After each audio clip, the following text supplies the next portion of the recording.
எல்லோருக்கும் வணக்கங்க. நான் கார்டனிங் 101லேருந்து கல்பனா.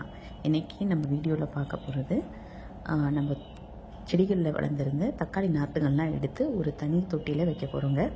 இதுதாங்க தொட்டி. ஒன்றும் இல்லை, இது வந்து ஒரு எண்ணெய் கேனு சின்ன சின்னதாக இருந்தது. அதை கட் பண்ணி ஹோல்ஸ் பண்ணி வச்சு அதில் வந்து நம்ம ஏற்கனவே 2 தொட்டியில் இந்த மண்ணை கலந்து இன்னும் கொஞ்சம் மணலையும் சேர்த்து கலந்து 3 கேன்லையும் ஃபில் பண்ணி பாருங்கள், இந்த சாமந்தி கூட வளர்ந்துருந்த தக்காளி கண்ணை எடுத்துகிட்டு வந்து இப்போ தனித்தனியாக நட்டு வைக்க போகிறோங்க. இது நல்லா ஆரோக்கியமாக வளர்ந்துருக்கு பாருங்கள்.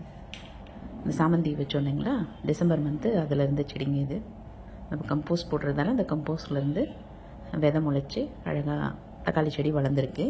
இது தனித்தனியாக வச்சு பாருங்கள், அது கூட ஒரு மாதுளை செடியும் சேர்ந்து வந்துடுச்சு.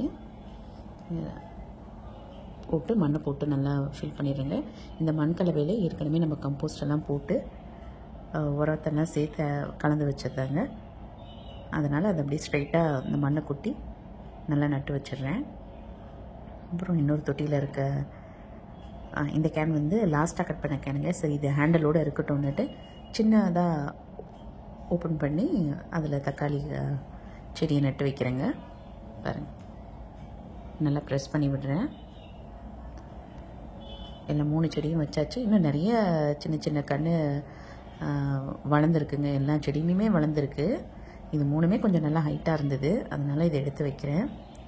அப்புறம் இது நம்ம வீட்டில் செஞ்ச இந்த ஆரஞ்சு பவுலில் இருக்க கம்போஸ்டோட வாழைப்பழத்தோல், முட்டை ஓடு, வெங்காயத்தோல் இதெல்லாம் அரைச்சி ஒரு டப்பாவில் போட்டு வச்சுருந்தது. அதையும் ஒரு 2 கைப்பிடி போட்டு கலந்து மேலே லேயராக இந்த உரத்தை கொடுக்குறேங்க. கொடுத்து தண்ணி விட்டு இது நெழிப்பாங்கான இடத்துல வச்சிடலாம். ஏன்னா இப்போ இது மாற்றி வச்சுருக்கிறதால உடனே டைரக்ட் சன்னில் வைக்க வேண்டாம். ஈவினிங் தான் இதை நான் மாற்றி வைக்கிறேன். ஆனாலும் ஒரு நிழலான இடத்துல ஒரு 2 நாள் வச்சுட்டு அதுக்கப்புறம் வெயிலில் எடுத்து வச்சிட்டோன்னா அந்த செடிக்கு கொஞ்சம் பாதிப்பு இல்லாமல் வளரும். நல்லா வச்சுட்டு நல்லா ப்ரெஸ் பண்ணி விடுறாங்க. ஏன்னா வேர் கொஞ்சம் லூஸாக இருக்கக்கூடாது. மண்ணில் வேர் பிடிக்கிறதுக்கு நல்லா ப்ரெஸ் பண்ணி விட்டுட்டோன்னா சட்டுன்னு வேர் பிடிச்சிடும்.